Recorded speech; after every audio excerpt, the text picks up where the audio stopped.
Thanks, Mike. Appreciate it. And hello, everybody. This is Glenn McGilvery. I'm Managing Director of the Institute for Catastrophic Loss Reduction. Thanks so much for tuning in this afternoon. As Mike noted, we're going to talk about how residents responded during a tsunami evacuation on Vancouver Island and how similar evacuations might be improved in the future. We are happy to have with us the primary researcher of that report, Reynolds. Ryan is a postdoctoral research fellow in the School of Community and Regional Planning at University of British Columbia. And he has with him as well Alexa Tanner, who's a PhD candidate at UBC as well. With that, I'm going to hand it over to Ryan. And as noted, we'll take questions at the end. Thanks so much. Ryan, go ahead. Fantastic. Thank you very much for that introduction. Yeah, I'm just going to kind of go a little bit into what Alexa and I look at. So my research largely looks at helping communities in Canada, and in particular households in Canada, to prepare for and to respond to local hazard threats, either through risk mapping, improving risk communication, or providing tools to individuals to help them learn about and prepare for those disasters.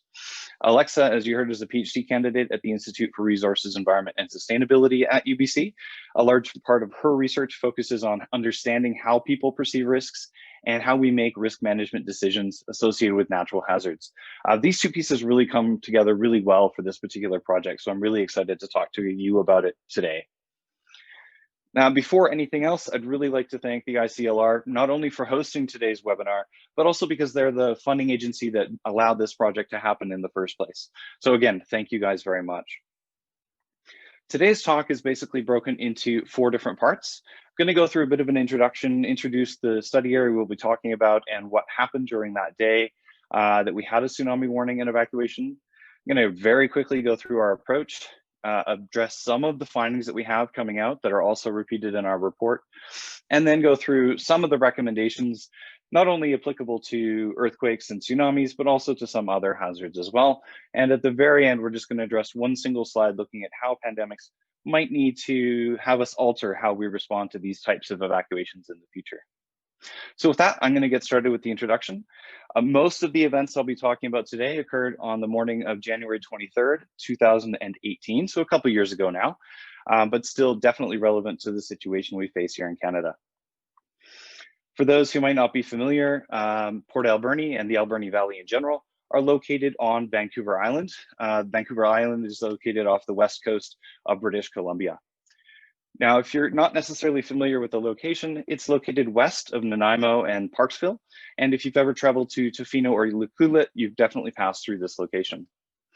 The reason Alberni is so important is, as you can kind of see in that circle there, it's at the end of a very thin, very long fjord.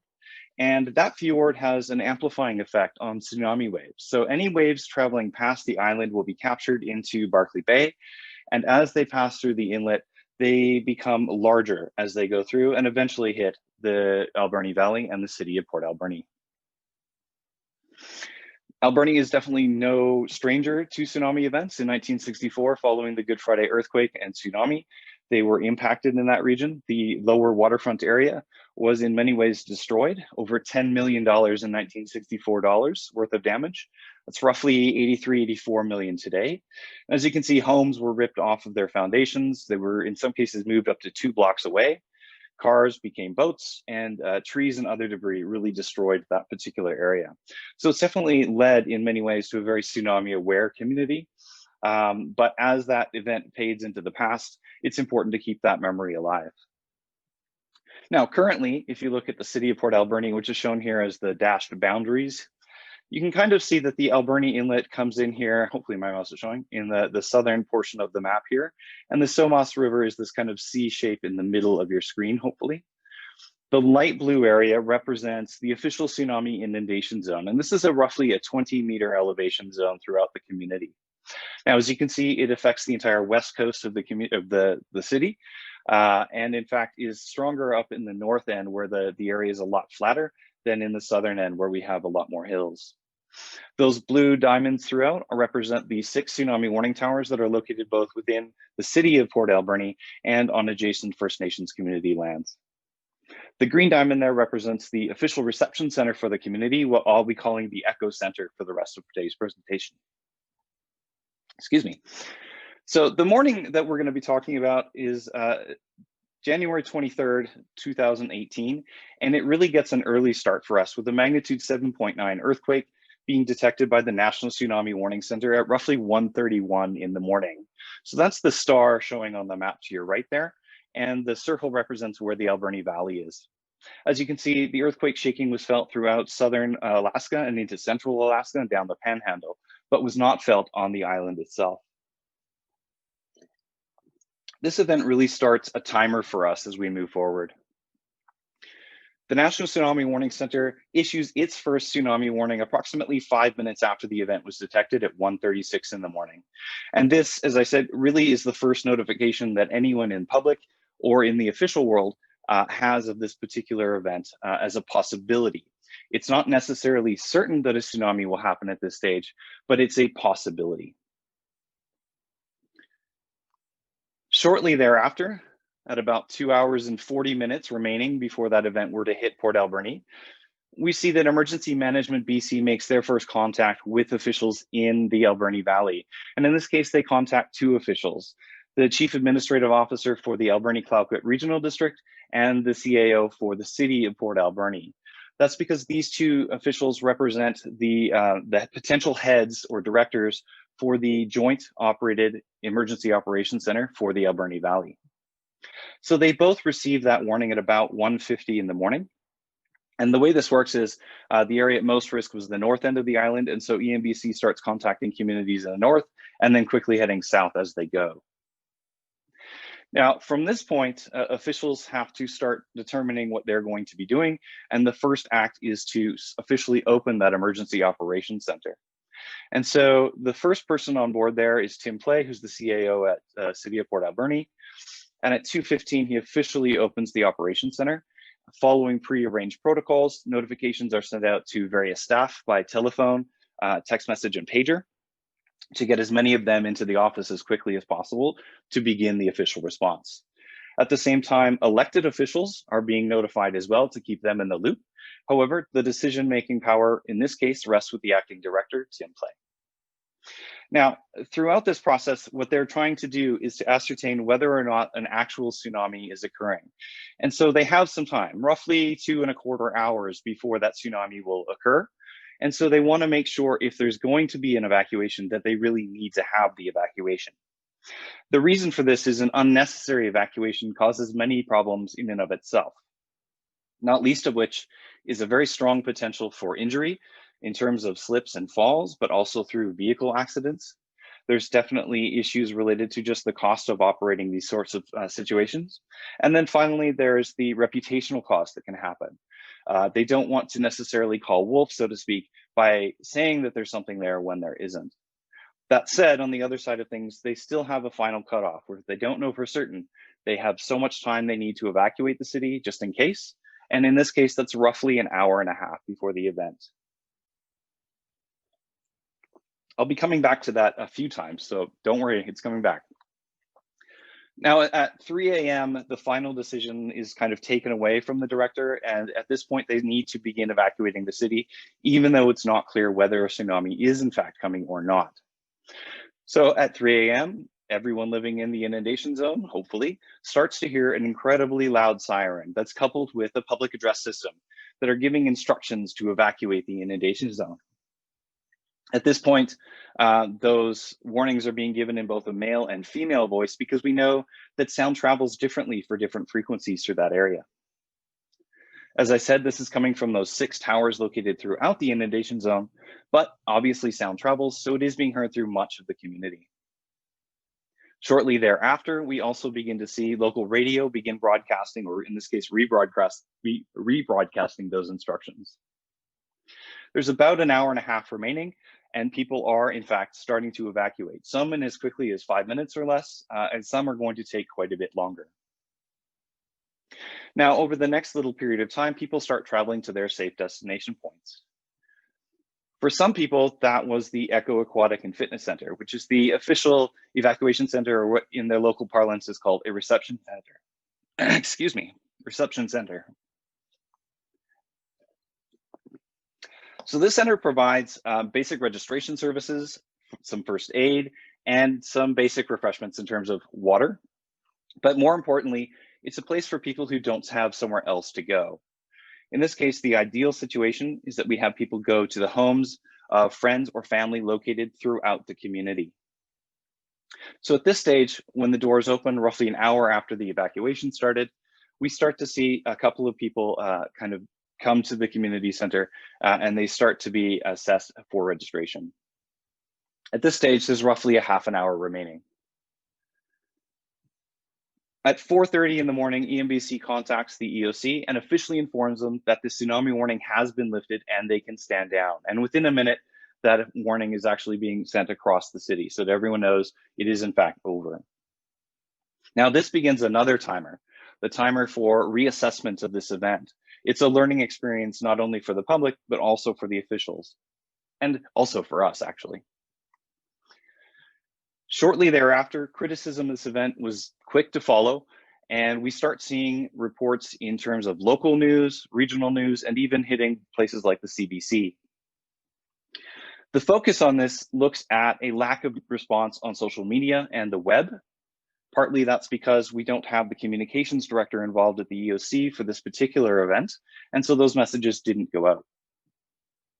There was also confusion around the siren sound that sounded, because normally in their monthly tests, they use one sound, but during the evacuation, the siren sound was used instead. There was also confusion around whether a household should respond or not. Am I located in the inundation zone or am I outside that zone? And where should I go? And finally, there's a discussion about that difference between the NTWC warning that occurred at 1:36 in the morning and the official evacuation time that occurred at 3 in the morning. And I'm going to defend this gap again as an important decision-making time. We want to make sure that they have that information coming in and that it's being properly assessed. Now, this kind of moves into what Alexa and I were doing in our study. So I just want to kind of go through what it was that we were looking for while we were there. First off, we traveled to Port Alberni in April. That's roughly 3 months following the evacuation. And we remained in the community for a period of 7 days. So we covered both the weekend and the work week. Now, for us, getting the funding through ICLR was actually the quick and easy part. Getting the approval through the Research Ethics Board at UBC took quite a bit longer. So as you can imagine, these things aren't necessarily as rapid response as we'd like them to be. There were two populations we were interested in here. The first was local officials, so emergency planners, emergency responders, first responders, and also political officials. And with them, we conducted a set of semi-structured interviews. So all told, we spoke with 11 individuals who shared their information with us. On the other side of events, we see the residents, and we were really interested in their perceptions of the event and what they did. For this, we did 2 surveys that were basically the same thing. The first was a doorstep survey where we went door to door, and by we, I mostly mean Alexa, went door to door through the inundation zone to see if we could, learn something from those individuals. And after talking to over 400 homes between the two of us, we received 111 surveys, which is a really, really great response rate for us. At the same time, we have an online survey running for roughly 30 days for the entire month of April.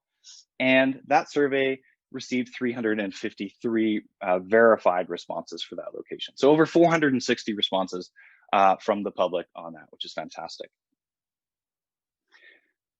I'm going to quickly summarize our findings here, but there's definitely more information available in a report that I'll share in a moment. So there were basically 4 themes that we wanted to share with you today. The first is the residents' response, what they did, where they went, how they got there. The second is looking at evacuation difficulties that were experienced. The third is looking at perceptions of this event in terms of, was it well run or not? And finally, the look at changing risk perceptions as a result of this event. Our first research question looked at how residents living in the inundation zone responded to the warning and evacuation. So kind of the first piece here is, how did they first hear about the tsunami warning and subsequent evacuation? And I think the overwhelming number here is this 55% heard about it through the community's warning system. I think this just highlights the importance of these systems, particularly for something that's occurring this early in the morning or late at night, depending on your point of view. The number 2 response was telephone calls, usually by friends or family. And then we start to see other responses going through there as well. We wanted to see whether individual households were able to hear that warning system.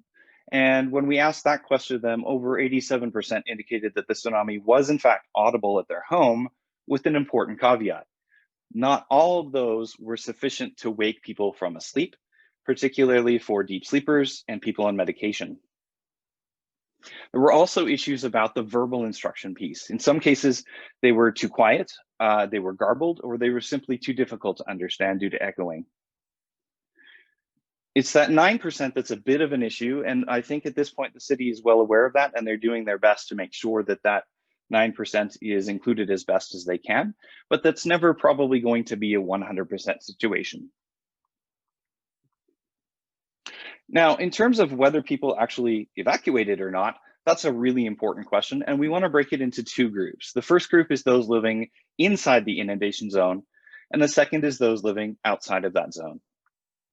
So for those living in the zone, 94% indicated that they opted to either fully or partially evacuate. And in this case, a partial evacuation means that some people left, but some people remained in that household for one reason or another. Roughly 6% indicated that they chose to remain or were simply unable to evacuate. And that's a number I wanted to dig down into a bit more. So if we look at that, the reasons given for not evacuating, and keep in mind this is from a very, very small sample size, was that they didn't think that they lived inside of the zone. They felt they were safe outside the zone, and that was about 57%. Now, people could choose multiple responses, and so the most popular for us were they didn't know about the evacuation, or they didn't see a point in evacuating at this time. So that's a little bit concerning that there's some confusion happening there. For those living outside of the zone, it's a very different situation. In this case, over 2/3 remained home, which is exactly what we wanted to see. And about 1/3 opted to fully or partially evacuate. Now, these quote unquote unnecessary evacuations unfortunately place additional pressures on the system, especially in the form of traffic congestion. So we want to get that number down as much as we can. And one of the reasons that that unfortunate situation exists is a lack of risk communication being clear in the situation. So as we look at people's proximity awareness to that zone, we looked at whether they believed they were in the zone, and then we verified whether they were in the zone. So all told, about 18% were either unsure or mistaken about their home's location. About 5% believed they lived inside the zone when they didn't. So that gives us some of those unnecessary evacuations. About 3% believed they lived outside the zone when they didn't. And in this case, that means that they're at risk if they remain at home. And finally, we see about 10% were simply unsure. And all of these numbers are relatively small, but still, when taken as a whole, concerning. But the advantage is we can address many of these through clear communications. To the question of where people went, the goal here was to get as many to the homes of friends and family as possible. And we saw that was truly the case here. 38% did do exactly that.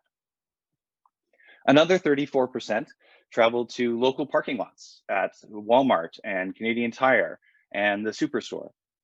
And that's actually a great response because these are very high locations and they're out of risk and they're very large and open locations.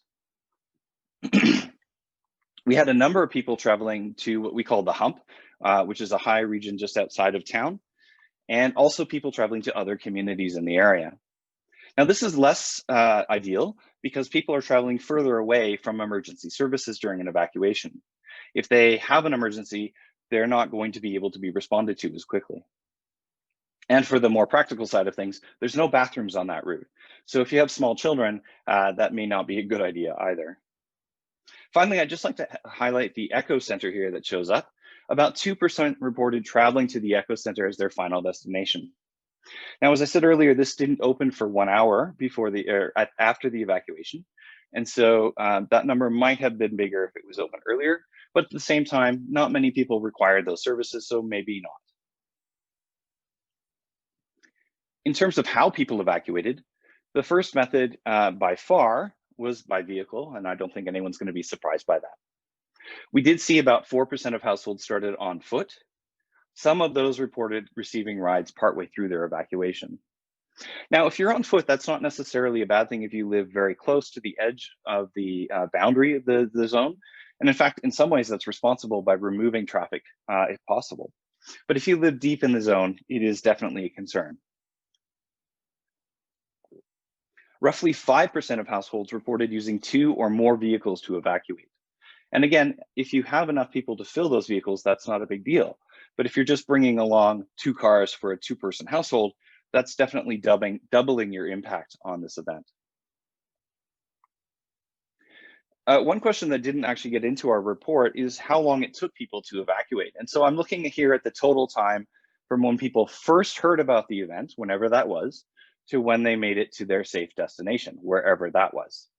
And ideally, we want this to be about 20 minutes for this community. And we see about a third, roughly 32%, did take within that amount of time. On the other end of things, we have about 16% who took more than 45 minutes to respond. And that's probably fine in this particular situation. But if it was a local earthquake and tsunami, we would hope that those numbers would be much smaller. Now, to our second question, what difficulties residents experienced, we have some interesting responses. The first is that 53% reported no difficulties, which is great. The remaining kind of top 4 responses looked at things like traffic congestion. And a lot of this in our discussions turned out to be localized and wasn't on the main thoroughfares, which is good, but still something to be taken into consideration. And the remaining top 3 items of the top 5, relate to issues of communication. So it was unclear where to evacuate to, it was unclear where to get information, and or they felt information was poorly communicated. Now that might sound bad, but these are things that we can easily fix through new policies.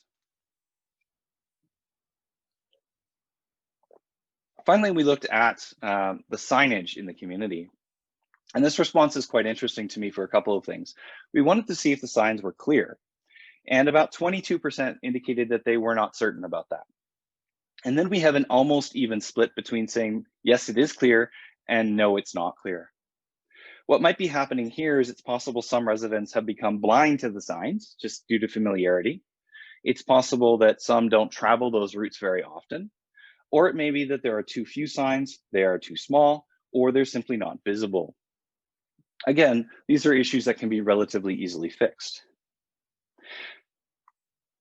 To the question of how was the tsunami warning and evacuation perceived by the kind of differing views of emergency officials and community residents, we spoke with those officials in those semi-structured interviews to get their perceptions. And they were, as you might expect, largely positive. They were very open and frank, particularly around the area of the risk communication side on social media. Otherwise, they felt that all aspects of the evacuation were executed as planned and were seen to be effective. And I would generally agree with that. They did definitely identify areas for improvement. And in fact, even by the time we spoke to them in April, many of those improvements had already been implemented. The public perceptions of the event also were generally positive. There were some things that they highlighted. Again, the confusion about how to respond, issues about unclear communications over the PA system and traffic congestion. There was definitely people talking about the lag between the NTWC warning and the start of the evacuation. And we did see comments about difficulties experienced by older residents and those with disabilities. So to just address that lag piece for a second, again, this isn't as much a concern for me. I think that was an important decision-making time period. So I'm willing to let that piece go. And the other ones can largely be addressed in many other ways, except for the PA system. That's just the way sound travels, unfortunately. Now, there are also backups to that system.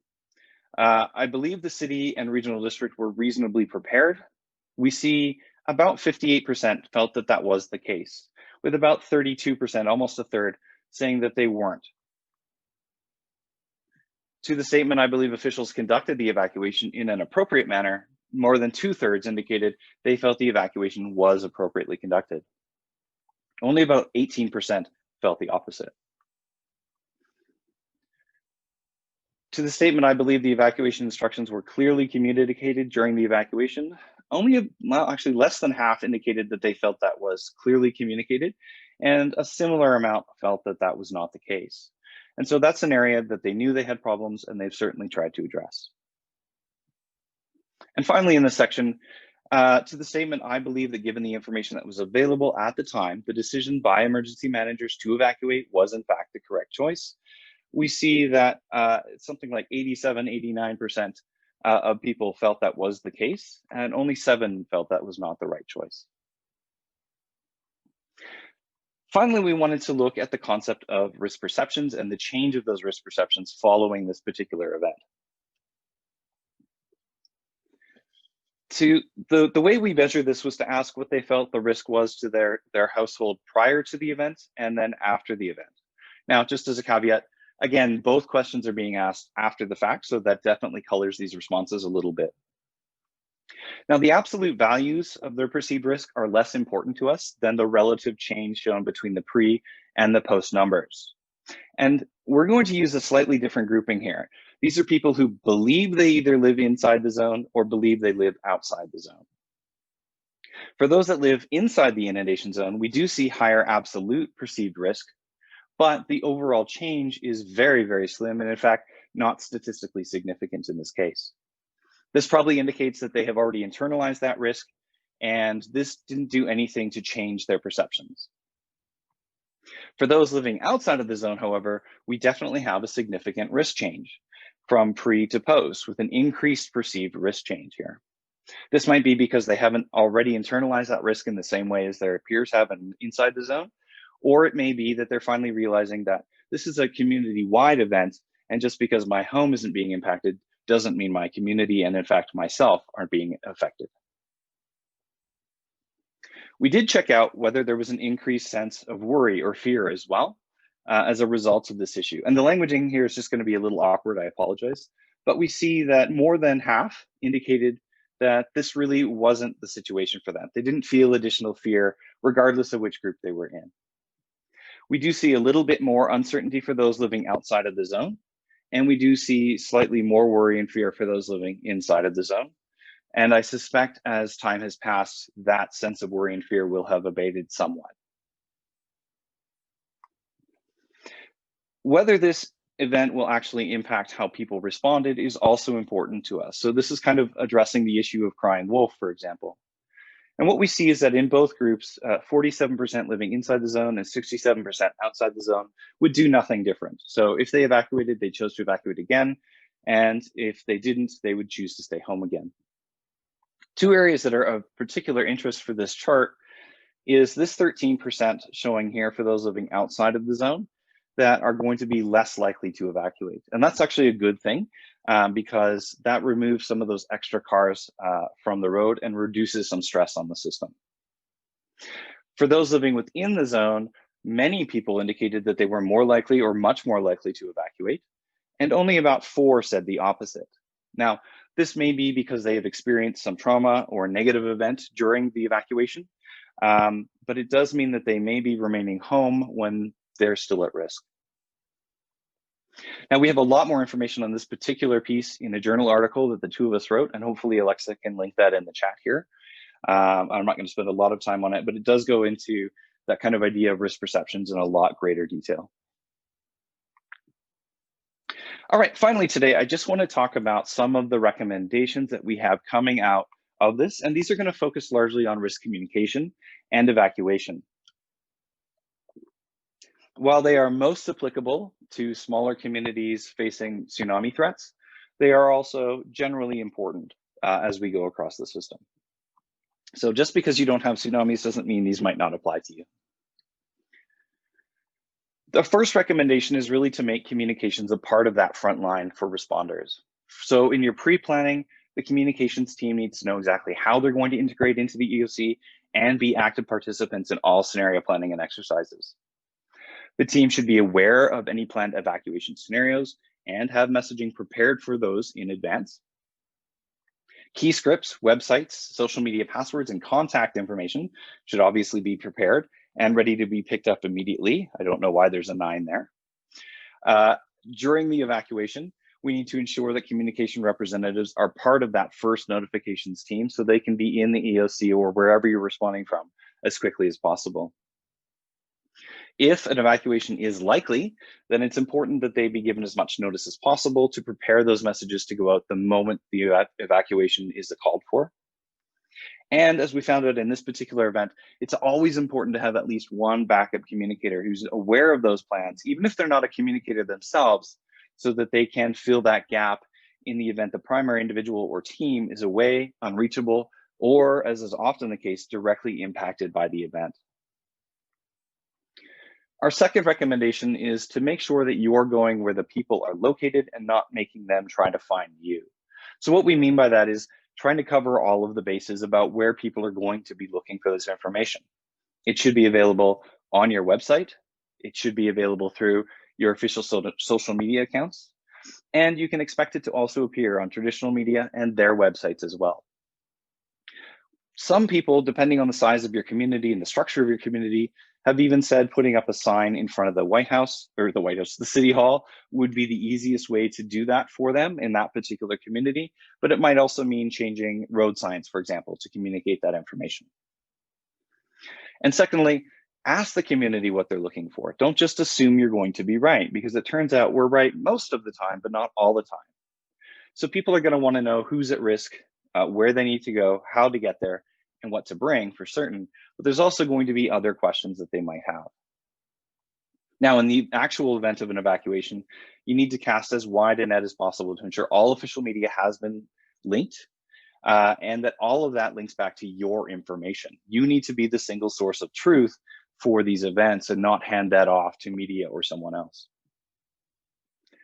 I would say this is the most important part. Provide regular updates. Even if there's nothing new to report, the older information is, the more it starts to deteriorate that trust. And if people can't find it from you, they're going to look elsewhere for it. It's important wherever possible to use the prepared materials you have and to also be ready to go off script to adapt to those changing situations that occur. Our third recommendation, again, looking at communications, is to integrate the communications into warning system tests and actual public tests as well. So during tabletop exercises, etc., I know many of you do this, but it's important to remember to test as it will actually happen. And that includes making sure that you're addressing issues of what happens if so-and-so isn't here. The better things are communicated, for example, that the siren will be different during warnings than it is during the tests, the better it is for the individuals, the less surprise they face. You also need to ensure that the communication representatives are included at the table for tabletop exercises, and that they're testing all their communication protocols as well. Anything that they prepared needs to be ready, up to date, and appropriate, and these exercises help to identify the gaps and areas that need improvement. Now, if you're testing in a public way, you definitely need to test these in such a manner that it's very clear that it is in fact a test. After the fact, it may be important to go back and delete messages, for example, on Twitter, if they're no longer applicable. Seeing these messages in places people are looking for them helps to train the public that this is the place I can find this information. And it also helps build good habits for your team as well. Now, for communities that have clearly defined risk zones, risk zone mapping is important, but we learned a very important lesson here. Maps are very difficult for individuals to interpret appropriately sometimes, and very prone to error in those interpretations. So what we see is that easily identified boundaries, such as street center lines, rail lines, or major landmarks, are easier for people to understand. Now, this may add a few houses to the evacuation boundaries, but you're going to remove a large number of houses in terms of confusion, so it more than balances out in most cases. Now, if you're in a really small community, obviously you can adjust that as well. If you have extremely high risk areas, you may want to consider the use of priority and secondary zones and to clearly map those out as well. And the clearer you are in this mapping and the easier it is for people to determine if they're in or out of the zone, the less unnecessary evacuations you're going to see. Signage, which is very important for tsunamis, although less for some other hazards, is kind of critical, particularly for communities that rely on tourism. So there should be signage that is immediately recognizable and follows recognized standards. So this isn't something you hand off to the marketing or design teams to develop. There's already things out there. Use what people know. You need to make sure that these signs are visible by keeping nearby trees well trimmed or relocating obscured signs.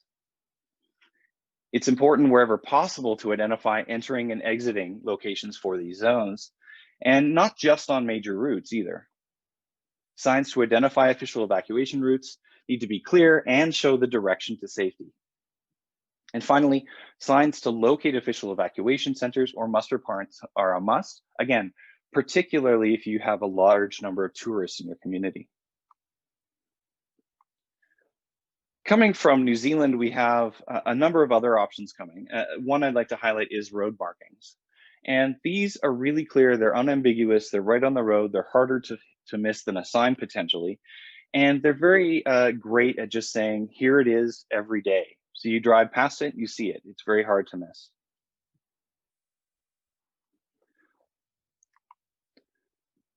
All right, just about done here. Looking at making it easy to prepare and avoiding what I call where's Waldo, or if you're in the UK, where's Wally?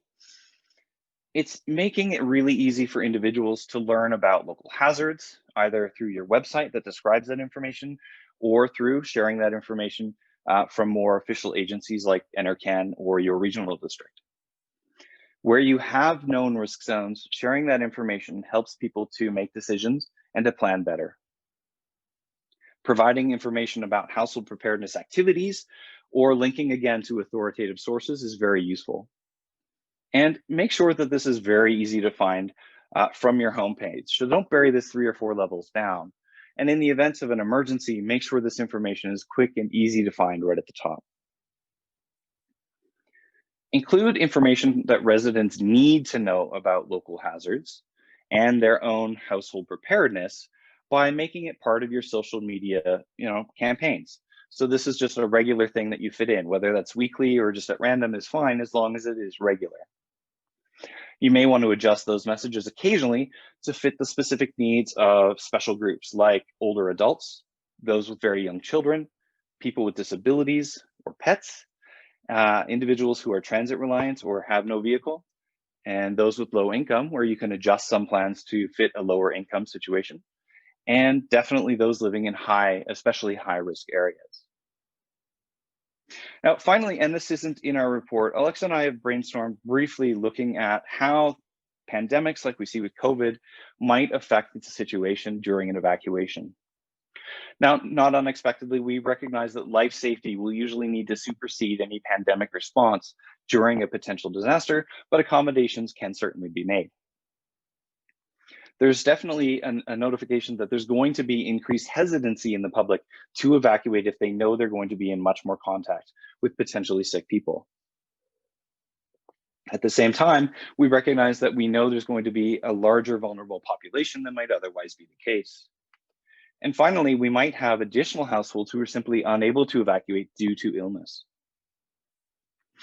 If social gatherings, evacuation centers are a part of your plan, it might be important to adjust those plans to call for sheltering to not call for sheltering in the homes of friends or family. This may be a situation where remaining in your vehicle at the parking lot might be a better choice, but that's a per community kind of decision. You need to be aware that your capacity at facilities might not be what you think it is anymore due to social distancing rules. So you may need more facilities. And then finally, there's an increased difficulty found around finding temporary shelter for any households that are displaced during a disaster, such as an earthquake. And that's just going to be worse with COVID in this situation. So for anyone who's interested in actually reading the report coming out of this, our final findings can be found in the What's That Sound report that was published through UBC. And you can find the link on screen or scan the QR code for that. And at this point, I'm pretty much ready to hand everything back over. And Alexa will join me to help answer any questions that you guys might have. And I'd really like to thank you for your time today. We really appreciate it. Thanks very much, Ryan. That was awesome. Really, really interesting stuff. Actually, I can handle the question parts. Usually my gig. But anyway, there was one question that came through the system earlier. Alexa had answered it already, but I think for the benefit of everybody else, we'll ask it again. And the question is, how did EOC arrive at the decision to evacuate? Were there particular indicators used to arrive at that final decision? Yeah, that's a great question. And I mean, I wasn't necessarily in the room, so I'm going on the information that was provided to me. But generally what they were is they were seeking that information from Emergency Management BC, who was liaising with the NTWC to get that information. And so on both of their ends, they're looking at gauges that occur both under the ocean and also along the shore to see if they can measure a tsunami coming in. And so they were waiting to see that they have a confirmation that a tsunami has occurred somewhere. Unfortunately, in this situation, what happened was they didn't have a confirmation it had occurred, but they couldn't say for certain that it had not yet actually occurred. And so ultimately, they take an hour and a half potentially to evacuate the community. That time came around. So the decision-making process followed the protocol, which is to say, err on the side of caution and let's evacuate the community. Interesting. Alexa, did you want to expand on that? No, I think another thing that was pushing the desire to evacuate when they did was other communities or other groups were spreading information about a tsunami coming, we need to get out. So I think that kind of put some pressure on the EOC to make a decision. Yeah, that's a very fair point. I was actually going to ask the question if you heard of any disinformation going out over social media during this event. I guess that's one example, but were there other examples? We didn't necessarily study that, but I know just in following the event on the day that there were definitely people saying things that I think were not correct. But partly I think that was because they were trying to fill that vacuum of information. And so that message starts being echoed and repeated throughout the system. But yeah, I know there were definitely events, we just don't have any records of them. Thanks. So another question is, could you please talk a little bit more about the signage in Port Alberni and why it might not have been effective? Are the signs in place primarily arrows to follow evacuation zone limits painted on sidewalks, etc.? Well, we saw a few examples of what the signs look like. What made them unclear? Would providing maps on signage of exactly where the evacuation zones have been more beneficial, or is this considered too complex, fear-inducing for the general public? Yeah, again, a great question. The signs are, I mean, they're on all the major thoroughfares. I've seen them certainly when we were there. I think where we kind of fall down is that not everyone is traveling on those major roadways, especially during the evacuation, but just even day to day. And so those signs would maybe not be seen. But the signs themselves are normal sized kind of street signs. So one thing we might recommend is in particularly right along by the quay, where they are kind of at the highest risk, is looking at making the signs slightly larger, slightly clearer. But I don't think that in this case of Port Alberni, the signs were the problem so much as they were obscured, or for whatever reason, people just had grown blind to those signs, because we did definitely see them there. There are no road markings, however. I'm not aware of anywhere in Canada outside of Haida Gwaii that is using any kind of marking like that, and they're doing it on telephone poles, which is equally good. Right. Another question, are all your recommendations available in your report? Yes, yes. These are straight from the report with the exception of the COVID piece, because that was 3 years ago, and this is today. And that's an area we certainly would like to look at and will be continuing to look at over the coming months and potentially years as well. So I have my own question. Have any of your recommendations been taken up by authorities? We haven't actually followed up with the city of Port Alberni. There's been some staffing changes there, and so we know that they're in the process of making a number of changes, and those should be available soon. So we have been in talks with Port Alberni for this project and others. So we are aware that those changes are happening. We just haven't done the follow-up, and we're hoping to do a second survey again through the community where that piece would happen. If we do, we'll definitely make sure that you guys know about that as well. Great. There's actually somebody asked, are there any aspects of your research that you're planning on doing further research on? So I guess that partly answers that question. Yeah, and the more we look at this, the changing perceptions of risk are things that change over very short and very long periods of time. So we get an initial bump of fear potentially during or following an event that we would expect to fade, but we don't really have an idea because we haven't done the study ourselves, what that baseline level is for this community. And that would be a really helpful piece to kind of assess where that risk level is in general when it isn't immediately following an event. So I'd like to see that piece. And I think there's definitely opportunities to go back and talk with officials, and then talk again with the public to kind of establish that information.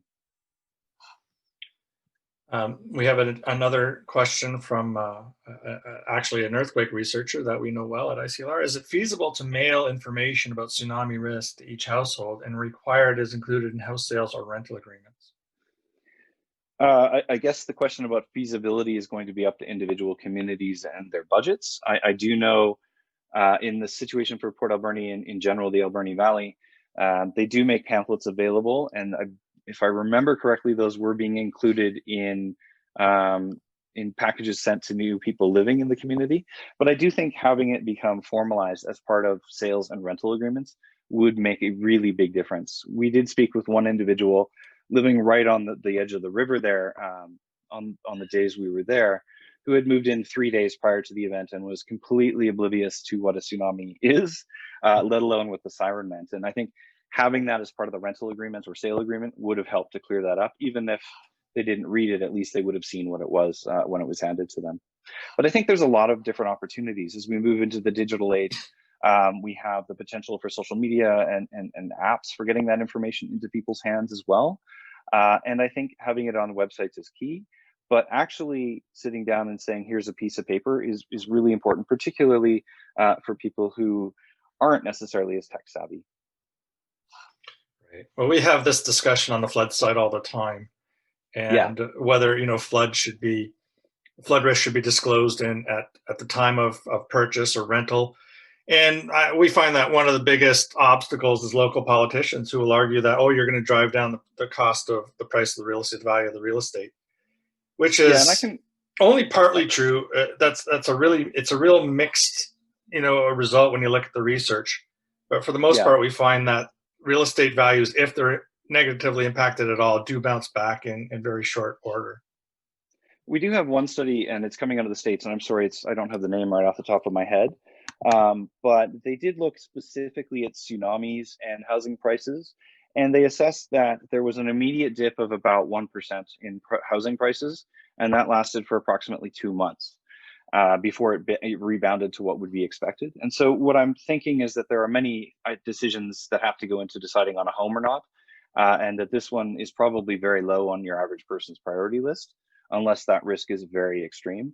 So I think in my situation, I would recommend erring on the side of communicating that information so that people are aware, rather than necessarily worrying about what is potentially a very small economic risk, and one that we see usually bounces back. Right. Good one from Heather there too. Yeah. Right. Yeah. You want to read that one?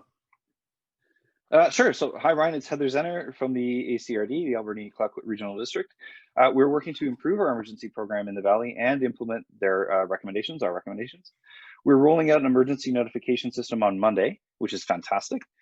Voyant Alert will allow the EOC to notify residents of an emergency via text, phone, email immediately of emergency. Thanks for your research. Yeah, Heather and I have talked before.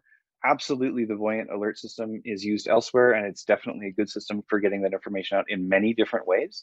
And I think more and more communities, particularly coastal communities, are picking that up. I haven't had personal experience with it. I live in a very hazard-free area in central Calgary here, so that's not an issue for us. But it's all about an onion, right? We have as many layers as we can possibly add in there to cover as many potential possibilities. So this is great for people that use text messaging, phones, and email. But for older people who only have landlines, that won't work. But certainly by making actual telephone calls, we can supplement that as well to the sirens and police vehicles, fire vehicles going through the streets. Right. So similarly, at the top there, we have somebody else who lives and works in a at-risk community, and says, we are looking at introducing tsunami safety zones. Is there a preferable way to introduce this without scaring people? Yeah, that's a really well-studied question. And I think it's a question that is a little bit dependent on local context. So it's not a simple yes, no kind of a situation, but there is a kind of balancing act that has to be done by any kind of official when you're looking at risk between this kind of idea of scaring people versus keeping them ignorant at the same time, but happier. And so what I would recommend is that you start by introducing this through community collaboration. So you share that information in city hall meetings to say, this is what we're looking at doing. This is where we're thinking of putting that in. This is the ramifications of that. If we don't do it, here's what it's going to look like and mean. And try and support your position as much as possible. But more importantly, listen to the feedback of those individuals. And if they are definitely against it and they have reasons for being against it, and you can address those reasons, that's great. And if they have a definite lack of reasons, then you can talk about that a little bit more in detail. But this is one of those things where you need to connect directly with the community if possible. Right. We have one question up. I'm not sure. I'm not quite getting the question there. I wonder if you could maybe look at that, Ryan, and see if you could figure that one out. Yeah.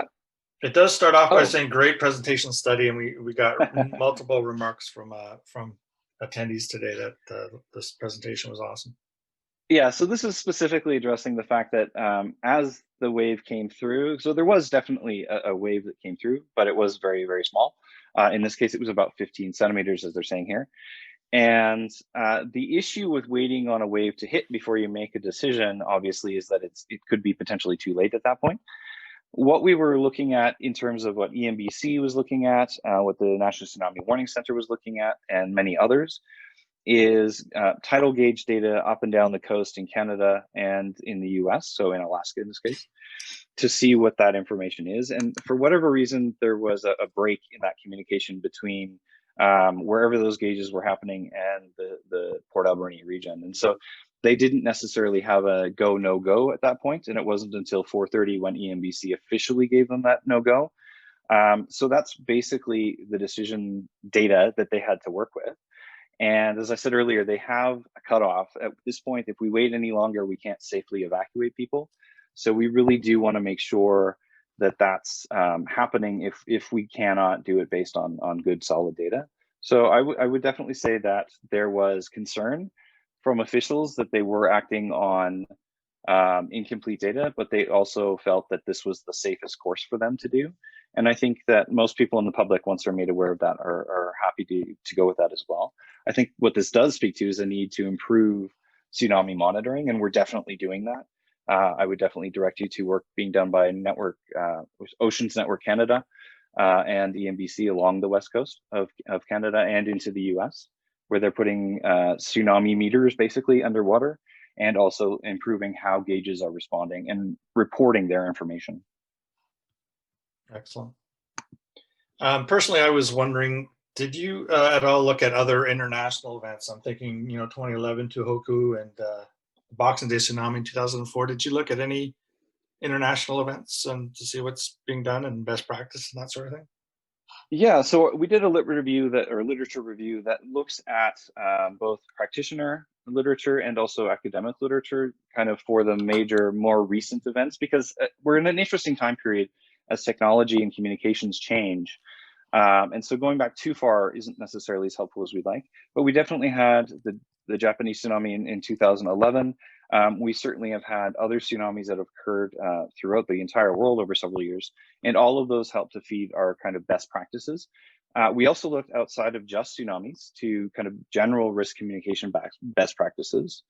And one area that I would particularly kind of look at is that it's very difficult to necessarily take something we found in place A and supersede it and stick it right on top of place B. Context is really critical in any kind of risk communication. But there are clearly some best practices that come out of this. And so as Taryn is saying in this next comment, we're always kind of edging towards better safe than sorry. And if you're going to step away from best practices, it's always important to have a particularly good reason for doing that. Not just a feeling like you've actually looked at data or you've actually conducted studies to kind of see what that piece is. And there are fewer of those out there than I would hope to see, but we do see a lot of work coming from the NOAA and FEMA in the US, particularly on the West Coast there.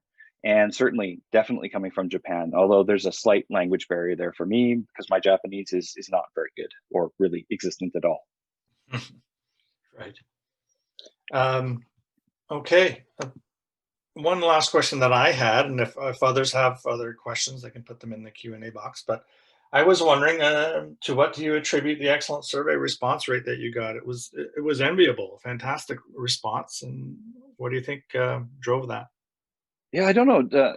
Alexa, do you have anything on that?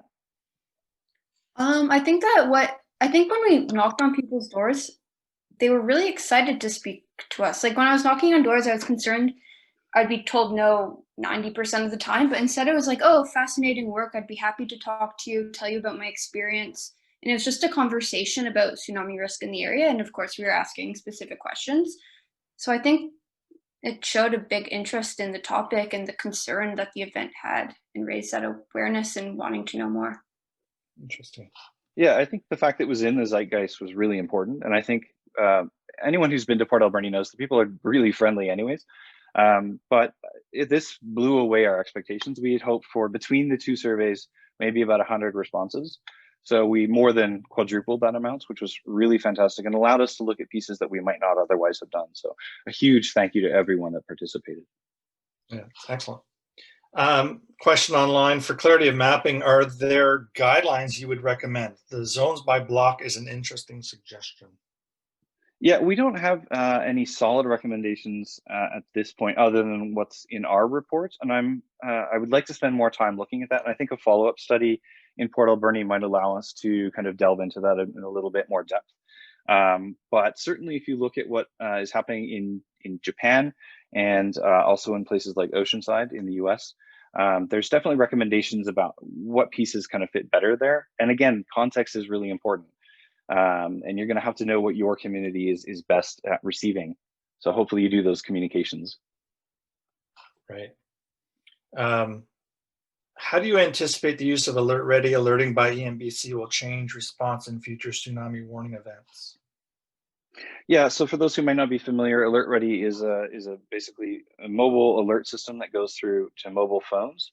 I think this is a piece of that onion. So we already talked about Voyant Alert for the city of Port Alberni, and Alert Ready is yet one more piece in that puzzle. It would be controlled by Emergency Management BC in terms of issuing those warnings rather than local communities, is my understanding. But I haven't looked into this in enough detail to really kind of assess exactly what the implications are. I do know that tsunamis are one of the key areas that they're going to be using to address with Alert Ready immediately. So we do know to expect that. And I'm going to be interested to see what that rollout looks like. The same person asked, is it likely that local emergency programs will receive significantly increased pressure for a timely evacuation response decision? Yes, I do think that's the case. We've certainly seen people saying that the more time I have to respond, the better I am. And maybe there's an idea of moving that decision-making matrix from EOC to the individuals. I'm not sure that I necessarily like that response. I think that there are decisions that have to be made and the data has to be available to make those decisions. And you have to have a background in understanding that to some degree. But at the same time, I do think that this is a demand that's going to be coming from the public, that they get notified about these events. And so we can find ways of doing, for example, staged evacuations. It's a slide that didn't make it in today, was looking at how we say, all right, here's an optional evacuation. We think that an event is happening, but we can't confirm that it's happening. So we're recommending that individuals who are potentially, lacking in mobility or are older or just very concerned can pre-evacuate. And if an actual evacuation occurs, we will let you know. But there's a lot of baggage associated with that needs to be thought through, and that has to be at the community level. Another question, and we will have to wrap up soon, but how responsive do you expect communities to be to nuances and warnings, such as there being differences between proximal and distant tsunami zones? So there Cascadia versus Alaska. Yeah, there's many different kinds of tsunamis. The two that are being referenced here is a nearby one being caused by, say, an earthquake on the Cascadia subduction zone, which would give about 20 minutes for the wave to travel from that location to Port Alberni, for example, compared to, say, one coming from Chile or Japan, which could take as much as 16 hours. So we do have to prepare communities that tsunami is not an always immediate response. It can be very long, and we can discuss what that means. and how that might impact the city differently in terms of both response, but also physical impacts to the community. I do think being clear about that is useful, but we don't want to get people bogged down in details. So at a very, very high level, good. Too much detail, bad, depending on who you're talking to, basically. Great. Okay, I think that's going to wrap it up for today. Ryan, I want to thank you very much for an excellent presentation and great research. Alex as well. Very well done. It was very well received according to comments that we received online here. So thanks very much. Just so everybody knows, the slides will go up on our website probably by early next week, and a video recording of this session will go on our YouTube channel at about that same time. Our next Friday Forum will be held on February 19th. The topic is on wildfire. We don't have specifics yet, so keep an eye on your inboxes or your social media feeds for that. And also, I wanted to point out that on January 26th, we are having a special webinar on, it's entitled Canada's New Earthquake Science, Learning from Lost Models. We're going to have all the top modeling companies presenting, as well as other researchers. It's a big event. That will take place again, January 26th from 11 a.m. to 4 p.m. Eastern Time. So again, keep an eye on your social media feeds, or you can contact me if you want more information. We have a link available and it's free.